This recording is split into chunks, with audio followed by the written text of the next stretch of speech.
After the news of Eric's upcoming wedding spread, his childhood sweetheart kissed him in a dimly lit private lounge. The girl was smiling, but there were tears in her eyes. "This year, I finally don't have to like you anymore." Everyone was stunned, sighing that Victoria had hidden it well. Eric flicked the cigarette in his hand that was about to go out and demanded, "When did it start?" She answered, "When I was 15. The next day, news of Eric calling off the wedding swept through Shanghai. My adoptive parents scolded me in disappointment. "You were just one step away." 5 years of dating him can't compare to one sentence from that little girl. Eric only told me to wait a little longer, but I had already waited 5 years. This time, I didn't want to wait anymore. Chapter 1. I had just returned from the restroom and was about to push open the lounge door when I heard Victoria singing. She had just finished a song, Lonely Heart's Troubles. Smiling through tears, she leaned over and kissed Eric beside her. "This year, I finally don't have to like you anymore." Her best friend was crying her eyes out. "Victoria, you've had a crush on Eric for so many years. You're finally free." Someone couldn't believe what they were hearing. "Did I hear that right? You're saying the Victoria who grew up with us actually likes Eric?" "Victoria, why didn't you say anything? With all of us backing you up, Eric wouldn't dare bully you." "What's the point of saying this now? Eric's about to get married." "You mean that adopted daughter? Victoria's been strong and kind since she was little. How could she possibly compare to Victoria?" Victoria looked at Eric with a pair of sparkling eyes. "Eric, happy wedding." Eric flicked the cigarette in his hand that was about to go out and pressed on. "When did it start?" "When I was 15. 15, that was the year she met Eric. It was also the year Eric spared no effort in lifting her up. If she liked a school abroad, it only took one word from Eric. At an age when love was just awakening, meeting someone like that, saying you've forgotten would only sound deliberate. When Eric drove me home, he didn't say a word. One cigarette after another, his heart was already in turmoil. When we arrived at the gates of the Jian family residence, he looked at me and said, "Julia, the wedding is postponed." My heartbeat seemed to stop in that instant. Unwilling to accept it, I asked, "Because of Victoria?" 5 years. I was the longest relationship Eric had ever had. There were always flocks of women around him, but he never gave any of them his heart. People said there was a white moonlight he loved but could never have. Except for me. No one knew who she was. Eric replied casually, "You've already waited 5 years. What's a little more time?" There wasn't a trace of emotion in his eyes. To him, calling off a wedding seemed no more remarkable than eating or sleeping. I let out a soft laugh. If I waited this time, I might be waiting forever. Chapter 2. When it came time to choose a marriage alliance partner, Eric chose me. The reason was simple. The day we met, you were wearing a blue dress. I liked it, but he wasn't in a hurry to get married. He said, "This time, I want to take it seriously. Why don't we start from dating?" From then on, Eric turned over a new leaf, cutting off all ties with his Playboy world. He knew his boundaries and was gentle beyond belief. The first time we kissed, he pressed me against the car door and softly asked, "It's been 3 months. When are you planning to kiss me?" None of Eric's previous girlfriends had ever lasted more than 3 months. When friends teased him about becoming a monk, he only frowned and defended me. "Julia is different from them. Let's not bring up the past." During a game of truth or dare, Victoria lost. Everyone egged her on, asking if she had someone she liked. Blushing, half shy and half reluctant, she gave her answer, "Yes, he's here." Eric's ink-dark pupils shrank slightly. He swallowed a mouthful of strong liquor and said nothing. Victoria's best friend, Roxana, nudged Eric with her elbow. "Eric, what about you? Do you have someone you like?" They grinned mischievously, as if they had forgotten that I was still sitting there. Eric raised his arm and pulled me into his embrace. "Isn't that obvious?" Roxana seemed about to say something, but Victoria quietly tugged her back. When the gathering ended, Roxana stopped us.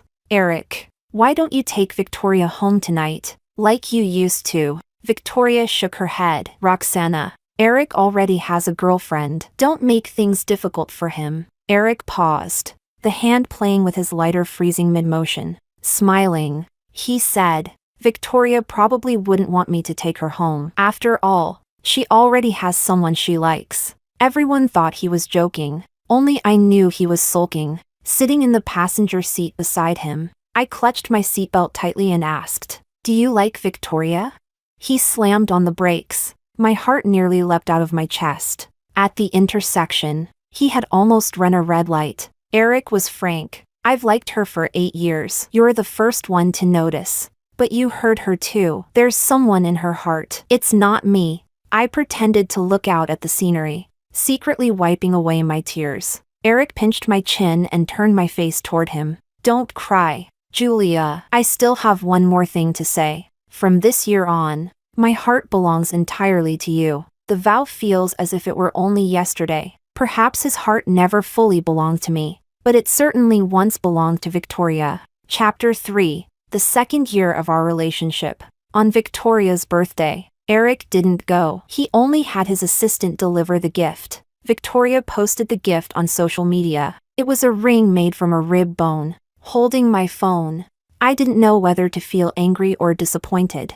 More than anything, I was afraid I would never squeeze my way into Eric's heart. Eric held me and coaxed softly. "The gift was prepared before I got together with you. It was the last promise I ever made to her. From now on, I'll never celebrate her birthday again." The way he said it sounded more like he was convincing himself. For the first time, I brought up breaking up. "It's just the way I've always been. If something is destined not to be mine, I won't fight for it." Before I fall in too deep, I cut my losses in time. Eric showed absolute sincerity. It was a share transfer agreement. He gave me half of the shares of the family company under his name. Eric said, "I know sweet words don't work on you. A ring made from a rib can't compare to sharing glory and hardship with you, Julia. From now on, we're the real family." My principles were broken. Love. How could it not involve hardship? How could there be no suspicion, no arguments? What man doesn't have a past? That was how naively I persuaded myself. Chapter 4. The news of Eric calling off the wedding spread throughout Shanghai. My adoptive father, Nestor, flung the newspaper into my face. "How did you handle this? The wedding was practically set in stone, and you still managed to ruin it? You were just one step away. 5 years of dating him can't compare to one sentence from that little girl." My adoptive mother, Monica, tried to soothe him while turning to me. "Julia, your father and I didn't raise you easily. Marrying into a family like Eric's, we gave that opportunity to you, not your sister. I always thought your sister was still young, not as sensible or as smart as you. So how could you fail to seize the chance and disappoint us like this?" The Nestor couple had been childless in their early years. They adopted me from an orphanage, first, as charity for the media to see, second, because being childless is inevitably lonely. But less than a year after adopting me, Monica became pregnant. From then on, I became the only outsider in the family. For the sake of reputation, they wouldn't drive me away. All these years, they raised me to be a wealthy family's wife, hoping I could provide one last bit of value. Unfortunately, it all came to nothing. A gentleman judges actions, not intentions. I will repay the kindness of raising me, but not through a marriage alliance. I looked at them solemnly. "Sir, madam, I'm willing to immigrate to Canada." Monica was somewhat surprised. "Back then we wanted to send you to Canada and you refused. Why now?" "Back then, they made me choose either marry into wealth or go to Canada. In any case, I was never to compete for the family fortune. I had no interest in those things, but no one would believe me. If not for Eric, I would have chosen to go abroad. After all, before meeting him, I had never thought about getting married." Monica looked at Nestor, waiting for the head of the family to decide. Nestor nodded. "In Canada, you'll just be a small employee. You'll never have to worry about food or clothing for the rest of your life. Once I've arranged everything over there, you'll leave immediately." When I went abroad, everyone felt at ease. Chapter 5. I went to Eric's apartment to pack up my belongings. Over the years, I had spent more time here than at my adoptive mother's house. While clearing out the wardrobe, I discovered a hidden compartment. Inside was a wrinkled photograph. There were 3 people in it: Roxana, Victoria, and Eric. Victoria was looking at the camera, while Eric was looking at her. She was wearing a long blue dress, smiling sweetly and boldly. I stood there in a daze for a long time before quietly putting the photo back where it had been. Eric pushed the door open, his suit jacket casually draped over his shoulder. He carried her perfume on him. He asked offhandedly, "Are you going on a trip or a business trip?" "When?" "I'll take you to the airport." I wanted to say I was going home, but realized nowhere was truly my home. "I'm not going anywhere. I just don't want to stay here." His hand paused mid-motion as he tugged at his tie, and he turned his head toward me. "Throwing a tantrum? Call it whatever you like. Because of Victoria?" I put down the clothes in my hand and smiled faintly. "Not because of Victoria, but because you can't forget Victoria." He clenched his jaw. "Victoria doesn't like me. You know that." He didn't even refute me. I let out a mocking laugh. I had heard everything clearly outside that private lounge that day, and Eric still thought he could smooth it all over. Looking at his flawless, unreadable expression, I suddenly realized he had never changed. He kissed me calmly. He lied to me calmly. I said evenly, "Eric, there's no need to postpone the wedding. Let's cancel it." He clicked his tongue. "Julia, how did I never notice you're so unreasonable?" Someone had once called me unreasonable too. It was Nestor and Monica. Eric had walked in at that moment, and without a word, stood in front of me. Even he, who was always courteous to elders, had lost his temper that time, scolding my future wife. "I don't think your family has that qualification. What goes around comes around." Eric raised his hand and pressed down on the suitcase I had already packed. "I'll ask you one last time. Are you going to keep throwing a tantrum? Call it whatever you like."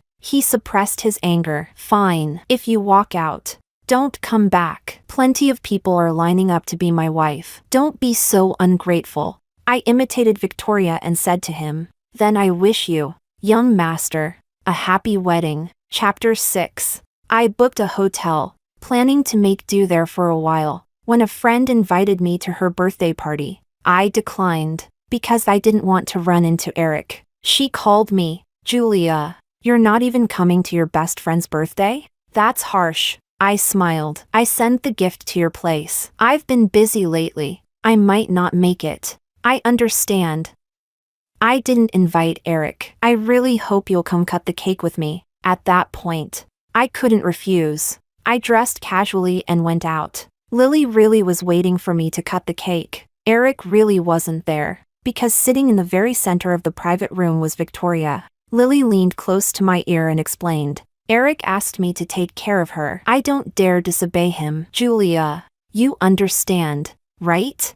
Everyone wanted me to understand them. If I were taking the college entrance exam this year, my reading comprehension score would probably be excellent. Victoria picked up a glass of wine and walked toward me. "I heard that Miss Julia and Eric canceled the engagement because of me. I'll punish myself with a drink." After saying that, she drained the entire glass. Quite a few people spoke up for her. "Victoria, you've never done anything wrong. You don't need to apologize to anyone. If someone couldn't hold on to Eric's heart, that has nothing to do with you." "Someone call Eric quickly. Victoria only listens to him." Victoria poured herself another glass. "But Julia, I really like Eric. I have no parents. I've worked since I was young to pay for my own schooling. Eric has helped me so much. Forgive me. I can't just hand him over." Tears slid down her cheeks. I reached out, snatched the glass from her hand, and smashed it into the corner. It shattered into pieces. "The performance is over, Victoria. I'm not Eric. I won't feel sorry for your tears." As I left, Lily apologized to me. I said calmly, "You have your difficulties, but you shouldn't have dragged me into this." Chapter 7. In the middle of the night, my door was knocked on urgently. Through the peephole, I saw Eric. We had been out of contact for over a week. He had come with anger. "You knew Victoria is allergic to alcohol, and you still forced her to drink?" I suddenly understood why Victoria had played the victim. The trick was childish and clumsy, but what did it matter? Eric believed her without question. Cold air clung to him, and I instinctively stepped back. I didn't force her to drink. She wanted to drink herself. "Why are you backing away? Feeling guilty?" Everyone there said you forced her to drink and smashed the glass. and she cut her ankle because of it. Julia. Postponing the wedding was my decision. Canceling it was your choice. From beginning to end. It had nothing to do with Victoria. I thought you had more backbone, and yet you turned around and made things difficult for her. He spoke with such certainty, such anger, as if I had committed some unforgivable crime. Victoria was the rose he had nurtured. He would not allow anyone to touch her, including me. I shook my head helplessly. So that's the kind of person I am in your eyes. Eric irritably took out his lighter. After a moment's thought, he shoved it back into his pocket. Julia, you waited 5 years for me. What's a little longer? Why be jealous of Victoria? I've said before, the position of Mrs. Eric will sooner or later be yours. You're too impatient. You've really disappointed me. Perhaps Eric had forgotten. When his family faced a crisis, he had proposed breaking up, saying he didn't want to drag me down. I refused and told him, I can give up everything. I just want to be your wife. When I was younger, I was always firm. I would never step into the grave of marriage. I didn't like moths flying into flames. Back then, I had never loved anyone. I didn't know how powerful love could be. Powerful enough that I was willing to give up everything to marry him. Eric's phone rang. It was Victoria. Eric, I'm scared when you're not by my side. Can you come stay with me? Eric lifted his eyelids and scrutinized me. Julia, do you think I should go or not? Whether you go or not is up to you. You're not welcome to stay here. He ended the call and slammed the door behind him. Chapter 8. This time, Eric was truly angry. He struck hard at my adoptive father's family. Furious and exasperated, Nestor summoned me home. Useless. You ruin more than you accomplish. Figure out how you're going to clean up this mess. Monica began playing the good cop again. Julia, Eric doesn't have any other demands. He only wants you to personally go to his house and apologize to his future wife. I froze. Who is his wife? A girl with no background. Poor. I think her name is Victoria. Eric said it himself. The entertainment reporters just haven't published it yet. She stepped forward and held my hand. Julia, your father and I promise you, if you go apologize and help the family through this crisis, we'll send you to Canada immediately. The one who tied the knot must untie it. If I didn't go, Eric wouldn't let it rest. Just as I expected. When I arrived at his house, Eric was sitting on the sofa, with a timid-looking Victoria beside him. I got straight to the point. Young master, what will it take for you to let them go? Eric said. Apologize. He knew I would rather break than bend. My pride was everything to me. All eyes were on me. Victoria gently tugged at Eric's sleeve. Forget it. Eric, don't force her. Eric's eyes were fixed deeply on me. Julia, I told you before, if you don't want the position of Mrs. Eric, there are plenty who do. Now, apologize to my future wife. He wouldn't stop until he broke my spine. I poured myself a glass of wine. I raised it toward Eric. I have no obligation to apologize to a mistress. Victoria's face changed, and she hurried to explain. I cut her off. Likewise, I have no obligation to listen to a mistress explain herself. I drained the glass in one gulp. The first glass is because I know my place. My family is nothing more than ants before yours. I begged the young master to show mercy. The second glass is because I've offended the young master by refusing to apologize to a mistress. I beg you not to hold it against me. The third glass is to hope that once I walk out this door, whatever feelings we had are written off. From now on, we'll only deal with each other in business. 3 glasses down, the burn scorched my heart, lungs, and stomach. Eric's face was taut, his expression so severe it looked like he could devour someone. Strange. Isn't this what he wanted? The white moonlight he could never have was finally in his arms, and the current girlfriend wasn't making a scene, willingly stepping aside. What else could he possibly be dissatisfied with? Chapter 9. The whiskey was too strong. That very night, I suffered stomach pain and was sent to the hospital for gastric lavage. As I tossed and turned in bed, I thought to myself, if I had known, I wouldn't have drunk that much. One relationship had left me exhausted in both body and mind. When I was discharged, I assumed no one would come to pick me up. Instead, Amelia stood there in a coffee-colored coat, leaning lazily against the doorframe, mocking me. Haven't seen you for a few days. You look quite a mess. The parents who had raised me for over 20 years didn't come. The boyfriend I had loved for 5 years didn't come. The one who came was the sister with whom I shared no blood. Amelia plopped down on the bed and watched me pack. Julia, you know I've hated you since we were kids. Mom and Dad doted on you. If you wanted to go out and play, they agreed without a word. And me? If I didn't get full marks, I was beaten half to death. When you were getting married, they lined up the best men in Shanghai for you to choose from. When I dated someone, it was like I deserved to be torn to pieces. Why does everyone like you? I'm the biological daughter. After hearing her out, I only sighed. The fact that Amelia could say such things proved how much Nestor and Monica loved her all these years. They had spoiled her into being naive, almost foolish. Amelia. But in the end I was nothing more than a tool for marriage alliances, or a discarded pawn to be sent overseas. Have you ever thought that all these years, it wasn't that they didn't dote on you, but that they carefully cultivated you, worrying about your future, afraid you might take even one wrong step?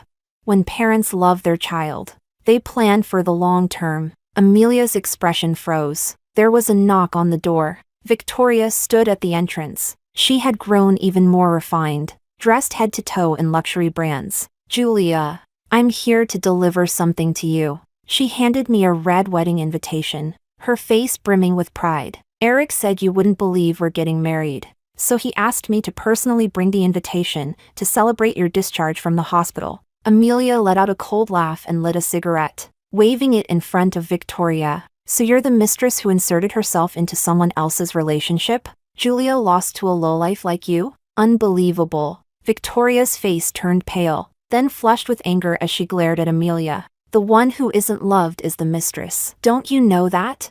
Oh really? Amelia smirked. Today you can pry this man away. Tomorrow some other woman can pry him away from you. What will you do then? Become the fourth? I heard that. Victoria went back to Eric and cried bitterly. She said Amelia and I ganged up on her and bullied her for nothing. How Eric would retaliate against my adoptive father's family this time had nothing to do with me anymore. I booked a flight for the day after tomorrow and planned to leave early in the morning. Chapter 10. Amelia made a big show of preparing a farewell dinner for her. My departure was something worth celebrating. After drinking too much juice, I went out to use the restroom. Passing through the brightly lit corridor, a familiar voice reached my ears. Eric, you know we've all been hoping you and Victoria would end up together, right? It was Roxana. It sounded like a group of them were having dinner. Victoria sounded a little embarrassed. Roxana, don't tease me. Only our friends know about this. It hasn't been officially announced yet. Roxana smiled at Eric. Your wife is calling you out. Aren't you going to respond? Eric seemed distracted and didn't reply. Someone else chimed in. Julia won't be unwilling to accept it. Will she? After dating someone like Eric, it's probably hard to let go. She doesn't have the chance anymore. I heard she's being sent abroad. Eric looked up. When? The person seemed flustered. I'm not sure either. Maybe it's just a tactic to provoke you. You know how women are, they always hope men will coax them. But Eric, do you really not have her in your heart anymore? I don't mean to pry, but Victoria is like a little sister we've known since childhood. I don't want you to hurt her. Eric let out a scoff. Why should I have her in my heart? She was the one who insisted on canceling the wedding. Am I, Eric, supposed to chase after her? I quietly watched his profile. So indifferent, as if he had never loved me. And yet this was the same man who once said sincerely, Julia, from now on, we'll be family. Vows of eternal love are best taken lightly. After all, stories always begin with extraordinary tenderness, and so often end in disappointment. Chapter 11. Amelia insisted on driving me to the airport. On the way, her fingers tapped against the steering wheel again and again. Finally, she spoke. Julia, if you don't want to go to Canada, then don't. If Mom and Dad won't give you any of the family property, I'll give you part of mine. The shock in my heart was beyond words. Amelia smiled. Since we were kids, whenever Mom and Dad hit me, you were always the first to rush up and protect me. Remember the year I had puppy love and accidentally got pregnant with that scumbag's child? Mom and Dad were too ashamed to make a scene. How much did you pay those vocational school punks to beat him up? 50,000? He still thinks he offended some delinquent gang, ha ha ha. I couldn't help laughing out loud. The car happened to pull into the parking lot. Amelia said, "If you want to stay, we can turn back right now." I replied calmly, "Amelia, I'm leaving." She froze for a moment, then gave me a hug. "Big sister, I don't hate you at all these years. You've suffered at home." My eyes slowly grew moist. Before the tears could fall, I quickly got out of the car and walked into the airport. When the plane rose into the sky, I looked down at the ground below. So Shanghai was only this small. How could it possibly contain such earth-shaking love and hatred? I touched my cheek and found a trace of moisture. After more than 20 years, I was still reluctant to let go. All the memories exploded in an instant. My emotions surged back like a tide, lowering my head. I couldn't stop the tears from streaming down. In the end, I curled up in my seat, shrinking into myself. Chapter 12. Nestor arranged a useless position for me in a subsidiary company. The one who received me was a young CEO. He shook my hand politely. "Miss Julia, I've long heard of you." I glanced at the nameplate on the door. "Mr. Leo, where is my position?" Leo exchanged a few pleasantries and led me to the floor-to-ceiling window. An independent, luxurious workstation. The view outside was nice. Sunlight streaming in, perfect for retirement. I said bluntly, "I won't do this." Leo's expression didn't change. "Oh, then what does Miss Julia want to do?" "I know Nestor instructed you to keep me here as a useless ornament." "But Leo, I won't be a useless ornament. I want to be your assistant. You're the one with the most authority in this company. Only by following you can I actually learn something." He smiled just as politely. "Julia, being an assistant means being at my disposal 24 hours a day, not just serving tea and water when I'm in a bad mood. I might even take it out on you." I smiled as well. "Don't try to scare me. I know you have your considerations, but forgive me for being blunt. If I quit, Nestor will really take it out on you." Leo seemed thoughtful. Then he walked past me, took my ID badge from the so-called retirement desk, and placed it at the position closest to the CEO's office. "Assistant, welcome aboard." I slowly let out a breath. It had only been a week since I arrived in Canada when I received an overseas call. "You even ran abroad. Was that really necessary?" "It was, Eric. It's just lowering your head and apologizing. The wedding would still be ours, no matter how much Victoria makes a fuss. My family would never allow me to marry her." "You're smart. You should understand that." Eric had been adored by everyone since childhood. As if no matter how much I made a scene, as long as he bent down a little, I should return to his side. "Eric." I bowed my head for 5 years. "Not this time." He fell silent for a moment, as if compromising. "Fine. This time I'll lower my head. I'll come pick you up myself." Chapter 13. Leo truly treated me like hired help. Serving tea, pouring water, absorbing his temper, he did exactly as he said. But when meeting important clients, he would take me along. He always left me an escape route. "If you can't take it, go back to the retirement desk." I shook my head. "I can take it. I'm not going back." Late at night, only Leo and I remained in the company. His rule for me was simple: if the boss didn't leave work, neither could I. There was no such rule in Canada, but I could tell he was deliberately making things difficult for me. I accidentally fell asleep on my desk and was awakened by a wave of warmth. Leo's coat was draped over my shoulders. He came out of his office and handed me a file. "You'll be following up on this project from now on." Was this a tiny bit of trust?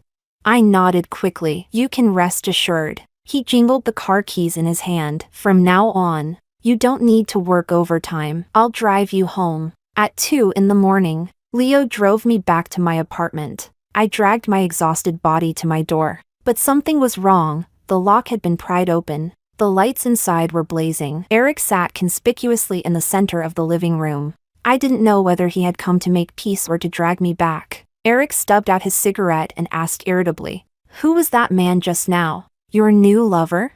"My boss." He stood up and walked toward me, his tall figure blocking the light. "Julia, I'm taking you home. I've immigrated. Shanghai is no longer my home," he said casually. "Wherever I am is your home. What does immigration matter?"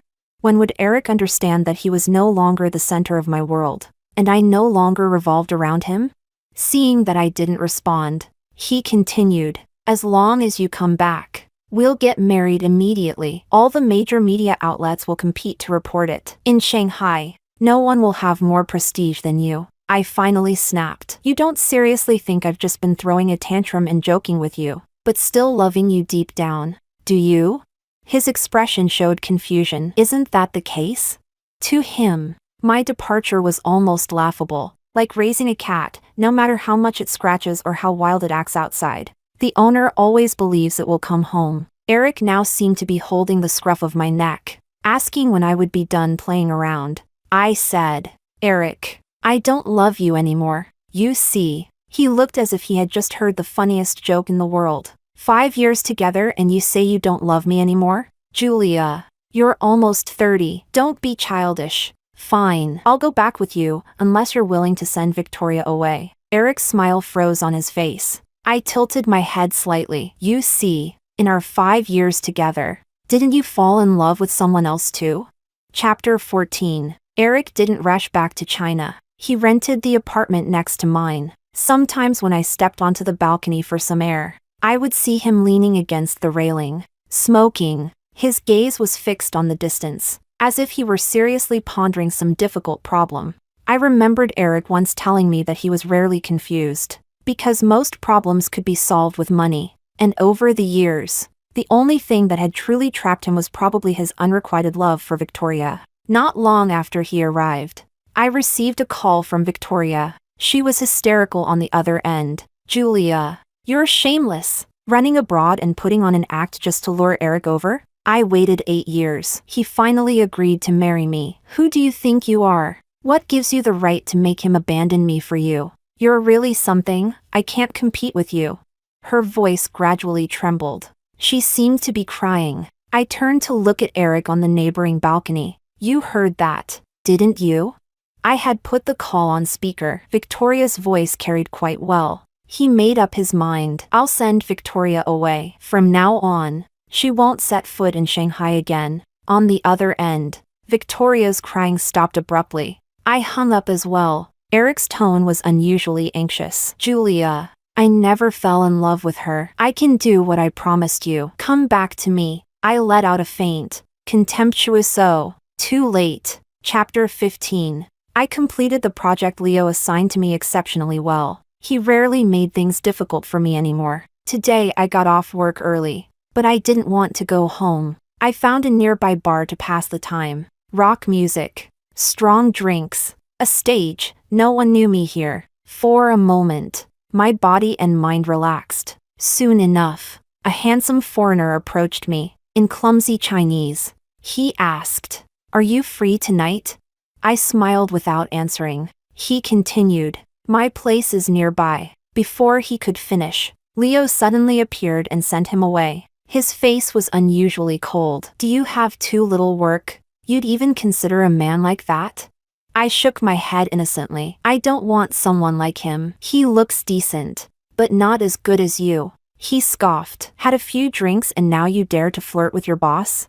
Leo grabbed my arm, paid for my drinks, and pulled me out. Bars abroad are chaotic. The boss instructed me to ensure your safety. On the way home, I received a call from Amelia. "Sis, it's my birthday next month. Come home." I rubbed the edge of my phone. Hesitating, she said generously, "If you don't want to come, I'll go see you." "Don't, miss. What I mean is, you'll have to reimburse my plane ticket. I'm a working woman now." She chuckled twice and agreed without hesitation. After I hung up, Leo suddenly said, "At the end of the year, I have to return to Shanghai for a report. We can go together." Ah, we weren't even close. Together. The airfare can be reimbursed through finance. When Leo said that, he kept his eyes on the road, expression steady. The end of the year was still far away, compared to foreigners' straightforwardness. Chinese men were more interesting, saying one thing, meaning another, keeping everything hidden. When I got home and began packing my suitcase, Eric, this time, politely knocked on my door. With a dark expression, he asked, You said that was your boss. Since when does a boss personally drive an employee home after work? You reek of smoke and alcohol. Did you go bar hopping together?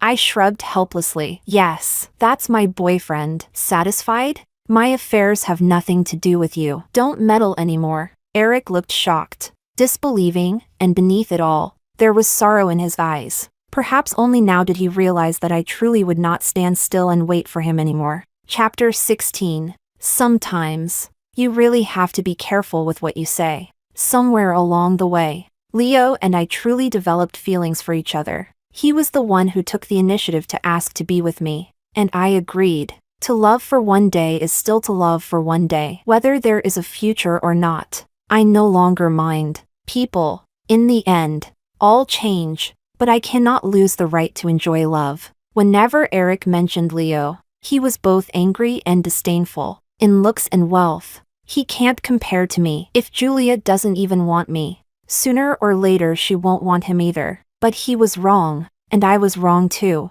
I found the courage to long for marriage a second time. This time, I won the gamble. Leo once told me, Julia, under Nestor, you will never be able to turn things around. I smiled and nodded. I had already let go of those matters. My plan was to gain real skills, then resign and move to another company. But Leo said, a pretty good company approached me and wants to poach me. My condition is simple: if I jump ship, I must secure the position of vice president for you. At that moment, my emotions were complicated. After so many years, he was the first person to consider my future. Or rather, his future included me. I said I wasn't mature enough, that I might not be capable of handling such an important position. Leo said, you still have me. Stand on my shoulders, however high I stand. That's how high you'll stand. I mailed a wedding invitation back home. After all, my love with Leo began on the day we celebrated Amelia's birthday together. Her reply surprised me for a long time, because she wrote, half of the family property will be your dowry. I don't know how she convinced Nestor and Monica. After all, that was exactly what they were most unwilling to concede. One night, it suddenly dawned on me. Perhaps the one who convinced Nestor and Monica wasn't her. Chapter 17. On my wedding day, I was waiting for the makeup artist in the dressing room, but the one who arrived was Eric, standing in the lavish room, dressed in a white suit. He wore a bitter smile at the corner of his lips. Taking a few minutes of your time isn't too much to ask, is it? I smiled and shook my head. Eric took a deep breath and slowly began. I heard Leo is quite someone overseas. For a bride, her dowry is her prestige. It can't be lacking. I guessed correctly. You persuaded Nestor? Just in exchange of interests. The family shares I once promised you are included as part of the dowry. I'll add another 9%. That's too valuable. I can't accept it. He looked at me gently. You're worthy of it, Julia. For a long time, I never understood my feelings for Victoria. When she confessed to me, I truly wavered. But I thought, so what? Isn't it said that love can overcome all obstacles? We loved each other so much. I only hesitated. You would understand me and wait there obediently. The moment you said you were canceling the wedding, I was angry, unwilling to accept it. I even felt you had betrayed our love. Ridiculous, isn't it? I thought it was because you weren't magnanimous enough. I was wrong, and the price was losing you. I'm sorry, Julia. Tears shimmered in Eric's eyes. This might have been the first time he had ever cried. With a bitter smile, he said, don't let me ruin your mood. I just wanted to give myself some closure. I had already let go. Eric, we both have to move forward. He nodded, turned decisively, waved at me, and left. When Nestor walked me down the red carpet, I saw Eric standing in a corner. He was already in tears. In his life, Eric had only gambled with pride twice. Once, he lost Victoria, whom he had secretly loved for years. Once, he lost Julia, the woman he loved most. He hadn't lied. During the 5 years he was with Julia, both his body and heart belonged to her. It was only when the girl he had once admired in his youth suddenly confessed that he became confused. Was it love, or merely obsession? Relying on Julia's love, he made her wait and wait again. But one day, when he suddenly turned back, He realized they had already drifted in opposite directions, far apart. Time and again, he lowered his head, what seemed like generosity was, in truth, a plea. What saddened him most was that 5 years ago, Julia could see he was only acting out of pride. But now she had taken his angry words as truth. He regretted it deeply, but there was no remedy. In the end, Julia welcomed a new life, and he remained forever imprisoned in the past.